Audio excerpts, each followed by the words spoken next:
नमस्कार मित्रांनो, circle Marathi news चॅनलचे update मिळवण्यासाठी चॅनलला सबस्क्राईब करा।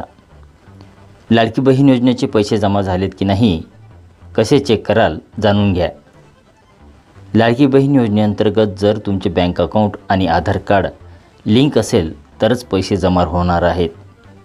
त्यामुळे सर्वप्रथम तुमचे बँक अकाउंट आणि आधार कार्ड लिंक आहे की नाही ते एकदा चेक करा। तुम्ही तुमच्या ऑनलाईन बँकिंग ॲपद्वारे खात्यात पैसे आलेत की नाही ते चेक करू शकता। ट्रान्झॅक्शन हिस्ट्रीमध्ये जाऊन पैसे आलेत की नाही ते सुद्धा तुम्ही पाहू शकता। तसेच बँकेत जाऊन देखील पैसे जमा झालेत की नाही ते सुद्धा चेक करू शकता। आता महिलांच्या खात्यात पैसे येण्यास सुरुवात झाली आहे। ज्या महिलांनी दुसऱ्या टप्प्यात नोंदणी केली त्यांच्या खात्यात 4,500 रुपये जमा होण्यास सुरुवात झाली आहे।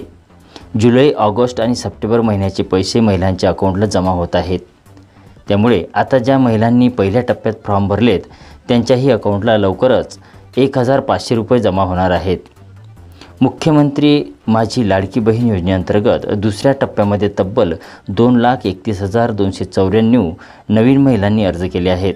मात्र आतापर्यंत अनेक महिलांचे बँक खाते आणि आधार नंबर लिंक नसल्याने हजारो महिलांच्या खात्यात पैसे जमा झाले नाहीत।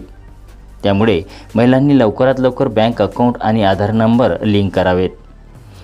लाडकी बहीण योजनेअंतर्गत महिलांना जुलै महिन्यात अर्ज केलेल्या महिलांना 3,000 रुपये मिळाले होते। त्यानंतर आता सप्टेंबर महिन्यात अर्ज केलेल्या महिलांना 4,500 रुपये मिळणार आहेत असं सांगण्यात येत आहे।